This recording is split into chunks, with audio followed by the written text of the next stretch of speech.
Hi అండి. ఈరోజు మార్చి 12 దండి March జరిగిన రోజండి.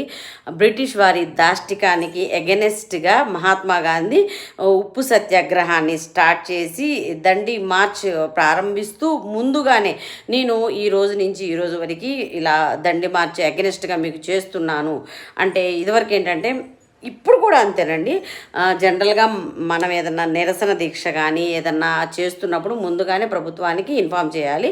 అలా ఇన్ఫామ్ చేసే మహాత్మా గాంధీ స్టార్ట్ చేశారు. వాళ్ళు లైట్ తీసుకున్నారనమాట. కానీ ఇది స్వతంత్రోద్యమంలో చాలా కీలకమైన ఘట్టము. స్వతంత్రం సాధించడంలో ఉప్పు సత్యాగ్రహానికి చాలా చాలా చాలా ఇంపార్టెన్స్ ఉందన్నమాట. స్వతంత్రోద్యమానికి చాలా ఉవ్వెత్తున ఎగిసిన అలలా పడిపోయినప్పటికీ కూడా తర్వాత కొన్ని కారణాల వల్ల ఒక బ్రేక్ పడినప్పటికీ అది బ్రేక్ అయింది.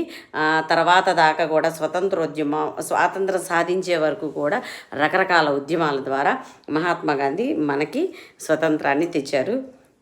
జయ హో గాంధీ.